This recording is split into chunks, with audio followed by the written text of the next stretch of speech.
हिंद साथियों, आइए हम लोग आज के क्लास में सीखेंगे किसी भी बहुपद को शून्यक निकालने के लिए और शून्यकों और गुणकों के बीच संबंध स्थापित करने के लिए आज के क्लास में हम लोग अच्छे से सीखेंगे। तो चैनल पे नए होंगे तो चैनल को सब्सक्राइब कीजिएगा, लाइक कीजिएगा और शेयर कीजिएगा। आइए हम लोग क्लास को स्टार्ट करते हैं और समझते हैं कि बहुपद को किस तरीके से शून्यक निकाला जाता है और कैसे उसको सत्यापित किया जाता। तो आइए हम लोग समझते हैं। तो बोर्ड पे मेरा 3 प्रश्न लिखा हुआ, ये तीनों प्रश्न में से कोई एक प्रश्न को अगर हम लोग अच्छे से निकाल के समझ लें तो दूसरा और तीसरा प्रश्न आसानी से बना पाएंगे। ठीक है, तो इसमें पहला काम क्या करना है सर? तो पहला काम हम लोग को शून्यक निकालना। तो शून्यक 2-3 विधि से निकालता, आप लोग जैसे लगे तो अच्छा निकाल सकते हैं। पहला हम लोग सूत्र लगा के निकाल सकते हैं सर, दूसरा हम लोग गुणनखंड विधि से भी निकाल सकते हैं। ठीक है, तो आपको जो अच्छा लगे उसी से आप लोग शून्यक को निकालिए। अब हम लोग सत्यापित भी करेंगे। ठीक है, तो हम लोग आज के क्लास में गुणनखंड विधि से शून्यक को निकाल लेते हैं क्योंकि आसानी पड़ेगा, जल्दी हो जाएगा। और निकालने के बाद हम लोग इसको शून्यकों के बीच क्या कर देंगे? सत्यापित कर देंगे। पहले हेडिंग पढ़े थे, क्या लिखा हुआ? द्विघातीय। द्विघातीय बहुपद यानी कि इसमें कितना घात होगा? 2 घात। जब 2 घात होगा तो उसका शून्यक हमेशा कितना होगा? 2। और वही 2 शून्यक को हम लोग मानेंगे, एक अल्फा और एक क्या मानेंगे? बीटा। और जब अल्फा और बीटा मान लिए तो इससे फॉर्मूला कितना बनेगा? 2। तो एक हो जाएगा अल्फा प्लस बीटा और एक हो जाएगा अल्फा इंटू बीटा। इसी पे हम लोग बैठाएंगे, अल्फा प्लस बीटा का मान हो जाएगा माइनस बी बटे अल्फा इंटू बीटा का मान हो जाएगा सी बाई ए। इसी पे हम लोग बैठाएंगे तो यहाँ से मेरा क्या हो जाएगा? सत्यापित। ये कहानी समझ लिए, क्लियर? आप लोग अच्छे से समझ गए होंगे। अल्फा बीटा मान लिए, अल्फा बीटा से 2 ही फॉर्मूला होता है, एक alpha plus beta minus B बटे एक अल्फा इंटू बीटा सी बटे। इसी पे सिर्फ हम बैठाएंगे तो मेरा संबंध स्थापित जो बोर्ड पे भी लिखा वो भी हो जाएगा। ठीक है, तो हम लोग पहले किसी एक प्रश्न को अच्छे से बना लेते हैं, चाहे इसको चाहे इसको चाहे इसको, जो भी अच्छा लगे तो इसको बना लेते हैं। चलिए हम लोग क्वेश्चन नंबर 2 वाला को बना लेते हैं। तो क्वेश्चन नंबर 2 वाला का हम लोग हल करते हैं। तो क्या लिखा हुआ? 2x² minus 8x plus 6। इसको समझिए, इसको शून्यक निकालना। तो शून्यक निकालना तो सूत्र विधि से नहीं निकाल रहे, गुणनखंड विधि से। तो गुणनखंड आप लोग सीखे होंगे कि जब भी ऐसा अंक रहे तो शुरू और लास्ट वाला क्या हो जाता है? गुणना। और गुणनखंड में 2 अंक सोचा जाता है, जिसको सोचने पर लास्ट वाला जो होता है गुणा करने पर आता है और बीच वाला जोड़ने या घटाने पे। तो गुणा की 6 दूना कितना हो गया? 12। यानी कि यहाँ 6 नहीं समझेंगे, कितना समझेंगे? 12। तो 2 अंक हम लोग को सोचना, और वो दोनों अंक को जोड़ने पर 12 होना चाहिए, और सॉरी गुना करने पर 12 होना चाहिए और जोड़ने पर 8 होना चाहिए, वही -8। अभी बोल के जा रहे हैं, जब भी ऐसा अंक करे तो शुरू और लास्ट वाला क्या होता है? गुना कर दो। तो 6 दूना 12, यहाँ 6 नहीं समझेंगे, कितना समझेंगे? 12। यहाँ कितना लिखा हुआ? 12, क्योंकि शुरू और लास्ट वाला क्या हो जाता है? गुना। पहला प्रश्न में देखिए शुरू में कोई अंक नहीं है तो 10 के 10 से समझेंगे। ठीक है, यहाँ पे दिया वैसे 6 दूना 12, तो 2 अंक सोचना जिसको गुना करने पर 12 होना चाहिए और जोड़ने पर -8। तो हम लोग सोच लिए -2 और -6 और -2। तो -6 -2 को जोड़िएगा तो -8, -6 -2 में गुना कीजिएगा तो प्लस कितना आ जाएगा? 12। मतलब ये सोचो मेरा क्या हो गया? सही। जैसे देखिए पहला में सोचना होगा, तो पहला में सोचिए, तो पहला में तो अंक नहीं है तो 10, मतलब गुना करने पर 10 और जोड़ने पर 7। तो 5 और 2 से सोच लेंगे तो पहला हल नहीं हो जाएगा। 5 और 2 को जोड़िएगा 7, 5 दूना 10, पहला बन जाएगा। तो हम लोग सोच लिए कितना? -6 और -2। तो बस सोचिए, बस उसको यहाँ लिख देना।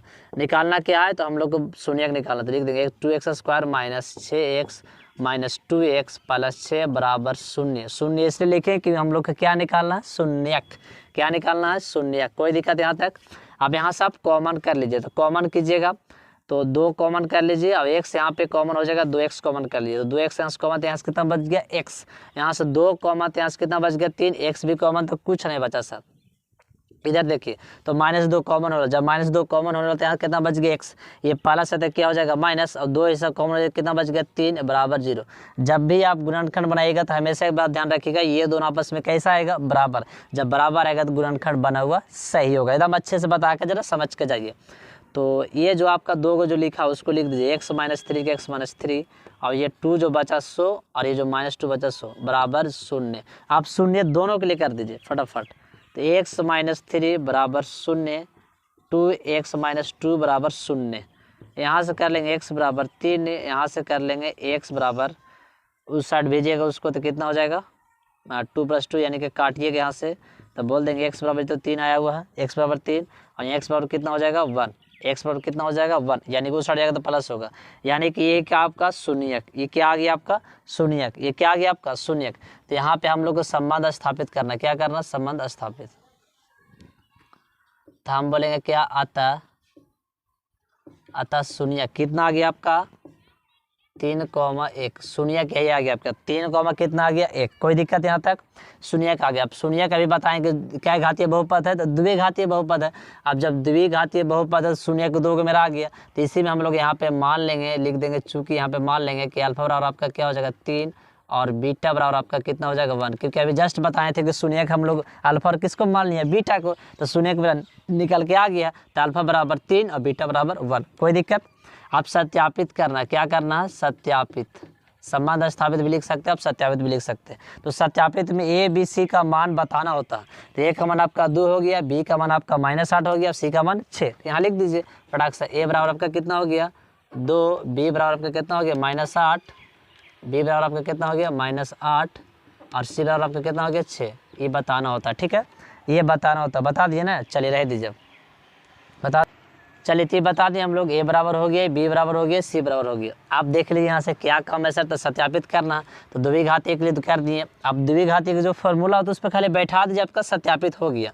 तो पहला फार्मूला क्या होता है आपका अल्फा प्लस बीटा, यानी कि इसको हम लोग क्या बोलते हैं शून्यकों का योगफल। शून्यकों का योगफल लिखिए या फिर अल्फा प्लस बीटा, एकदम शॉर्ट तरीका बता के जा रहे हैं आप लोग को। तो -b/a, अल्फा बीटा का मान बैठा दिया, अल्फा का मान 1 3 और बीटा का मान 1, तो अल्फा का मान 3 बीटा का मान 1। क्लियर? अब -b/a, तो b का मान पहले से माइनस में है सर, तो माइनस माइनस प्लस हो जाएगा। अब a का मान 2, इसको जोड़िएगा तो कितना हो जाएगा 4, इसको काट दीजिए 4, यानी कि बराबर हो गया, बस सिद्ध हो गया। आप दूसरा स्टेप गुना हो जाएगा, तो गुना हो जाएगा, तो फॉर्मूला क्या हो जाएगा c/a, एकदम नॉर्मल, इसमें कोई कैलकुलेशन नहीं। बैठा दीजिए अल्फा का मान 3 और बीटा का मान 1, c/a, सी का मान 6/2, यानी कि इधर गुना कीजिए तो आपका 3, इधर भी गुना कीजिए आपका 3। क्या बराबर आ गया? दोनों बराबर आ गया कि नहीं आ गया? ये मेरा सत्यापित हो चुका, इसको हम लोग कर देंगे प्रूव्ड, यानी कि ये सत्यापित हो गया। कोई दिक्कत? इसको पहले आप लोग स्क्रीनशॉट ले लीजिए। चलिए तो स्क्रीनशॉट ले लेंगे, उम्मीद है आप लोग अच्छे से समझ पाएंगे। तो इसमें से हम क्वेश्चन नंबर 2 बना दिए, क्वेश्चन नंबर 1 बचा हुआ आपका बोर्ड पे है, आपका 3 भी बचा हुआ। स्क्रीनशॉट अच्छे से ले लिए होंगे, इसको रोक के और क्वेश्चन नंबर 2 और 3 बना लीजिएगा। और कमेंट्स पे प्यारे प्यारे कमेंट्स हम लोग जरूर बताइएगा सर इतना आंसर आया, और भी बुक पे बहुत सारे सवाल है, वहाँ से जाके बना लीजिए। अगर इस सबको आप लोग अच्छे से सीख लिए तो आपका 2 नंबर हमेशा के लिए कंप्लीट हुआ, ठीक है। तो चैनल को सब्सक्राइब किया कीजिए और लाइक कीजिए और शेयर कीजिए। आपका इसी तरीका से इसी चैनल पर बहुत ही मज़ेदार तरीके से आप लोग को एवरीडे एक एक वीडियो दिया जाएगा, ठीक है। तो आज क्लास के लिए जय हिंद।